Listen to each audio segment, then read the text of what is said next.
Hey, what's up guys? Hope everyone's doing really well. Got a few questions in my inbox regarding work-life balance and just wanted to share some thoughts about that, spend this video talking about it. What do I think about it? It's a very cliche phrase. Everyone talks about it.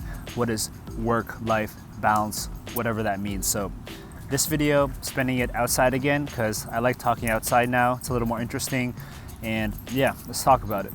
So I wanted to talk about three things in this video. Let's just list three of them first. The first one is just evaluating your time.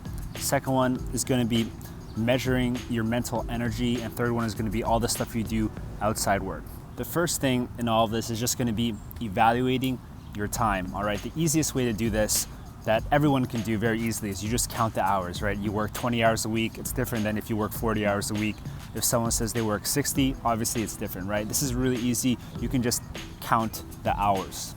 The second way to evaluate your time is a little more nuanced, and this is kind of evaluating how demanding each of your hours is going to be. And before we get into this, I just want to say that first, overall, our jobs are pretty easy. As software developers, we don't have a labor-intensive job, so we can't even compare ourselves to people that actually have to exert physical labor to do their jobs, and we can't even relate to that, and we have to appreciate that. So compared to all of that, our jobs are pretty easy. We sit at a desk, we type on a keyboard, go to a few meetings, drink coffee. It's not that hard. So there's going to be two ways where you can measure how demanding your hours are going to be, right? No 2 hours are created the same. One person's hour could be much harder or much easier than your hour. So there's a good way and there's a bad way of measuring like how demanding those hours are. The bad way is it's more demanding because of crappy reasons. Like there's politics at work, you don't get along with your boss, you don't get along with your coworkers, you don't even like the work is crappy. Those are bad ways to make the hours more demanding. So that's the bad way. But on the flip side of that, the good way of making your hours more intense or more demanding is that the work is actually challenging. If you're building something really crazy, it's really hard, you're like thinking hard about it, you're like exerting all this force to solve a problem, then your hours are more intense, but it's a good intense.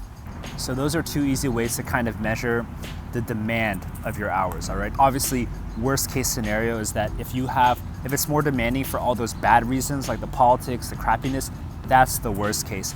If it's demanding due to the good stuff, like challenges, then that's a good kind of demanding, but at the end of the day, it still makes the hours more intense, more demanding, and it's not exactly sustainable forever. And I have a personal story about that.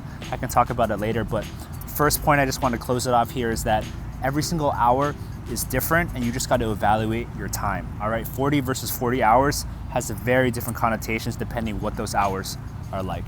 All right, we're on point number two. Point number two of this video is to consider the mental energy expenditure. This is just my personal fancy way of saying how often you think about work outside work. So this is like if you go to the gym, you're hanging out with your friends, you're doing all your other hobbies. If you're actually thinking about your work while you're doing all your other stuff, that could be a sign of imbalance, right? Because it's invading your mental energy outside the real hours. Because in point number one, we were just evaluating our hours on the job, right? You can evaluate your hours on the job pretty easily. You count the hours, you evaluate the intensity, but now you have to also consider all the mental energy you spend outside work. And a good test for this I found is like, ask yourself or ask a friend, is like everything we do, many times conversations are started with, what's your job like, right? And you can really respond with three different ways. If I ask you, hey, how's your job going? What's your job like? You either don't want to talk about it, which means you don't think about it outside work, or you complain a shit ton about it, which means you have a lot of negative energy, or you love talking about it, which means you're thinking about it a lot, right?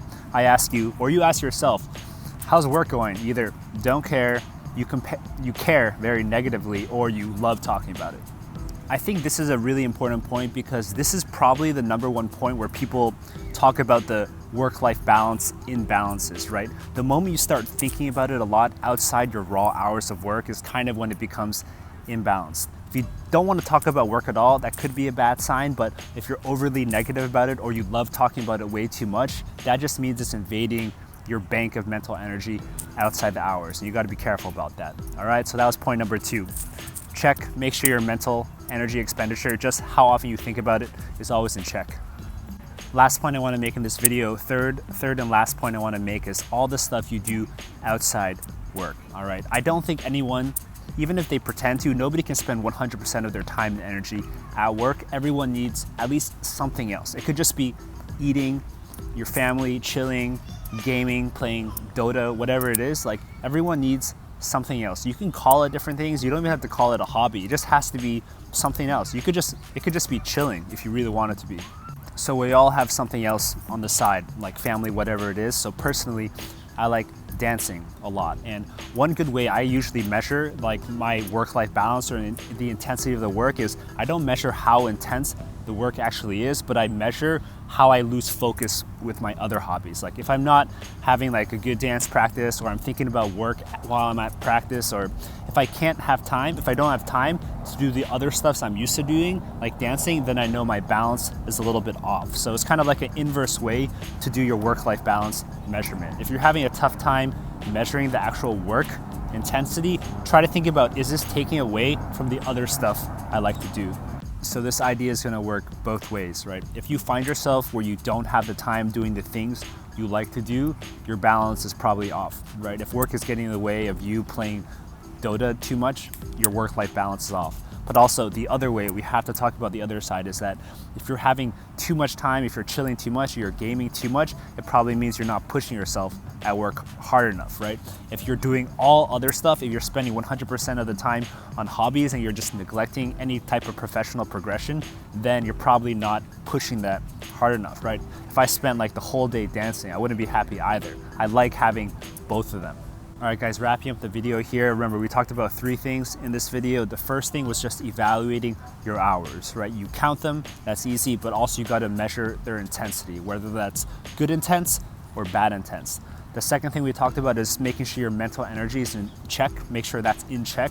If you're thinking about work a ton outside work, that's usually a bad sign, because even all the mental energy is really important. And if you're using that, just thinking about work negatively or too positively all the time, that could be bad.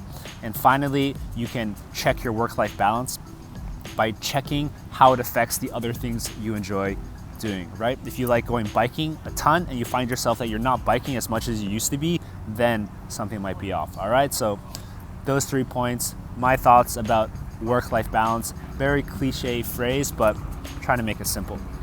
Oh yeah, I almost forgot, I have slightly of a personal story to share with everyone that kind of relates to all this stuff. But recently I went through a job switch from a startup to a medium-sized company, and I can talk about the actual switch in another video. That's a longer story, but pretty much at the startup I was having a lot of demanding hours, but they were very good hours. Like I was working on something really challenging, spending a lot of time building something from scratch, but that was kind of what my life was like at the startup, right? Pretty intense hours. I would say their intensity level was medium to medium high, and also I was spending a lot of mental energy thinking about it outside work. So even though the hours were very positive, like I think hours well spent learning, producing value, it was still kind of invading my time a little bit because I was thinking about it way too much outside work. It was like affecting my dancing, affecting my fitness, all this other stuff. So I think it's good and bad, right? I think progressed a lot technically during those times with the intense hours, but at the same time, it took away a little bit from, the things I like to do. With the medium-sized company, it's really clear, right? I have higher mental capacity, I think, because I leave all that stuff when I come home from work, because I don't think about it too much. Like hours are still good. I'm doing a lot of challenging things at my new job and everything, but still how much I think about it outside the job is very minimum. Like once I come home from work, I'm doing other stuff and it's awesome. And I've noticed the big difference too, because when I go to dance practice, like when I go hang out, I'm much more focused on that stuff. Before, when I would go to the gym, I'd just kind of be having lingering thoughts about work, and I was getting unfocused. So that's like the major difference between that startup job and the medium-sized company I just joined. All right guys, gonna wrap up the video here. Sorry about all the helicopters. I gotta pick a different spot next time, but this is a nice spot, but I'm sorry about all the helicopter noises that came. I had to redo a bunch of these takes because the helicopters were too loud. But until next time, and hope you guys enjoyed the video. Please like it, subscribe, email me, post a comment, and I'll respond. All right? Take care.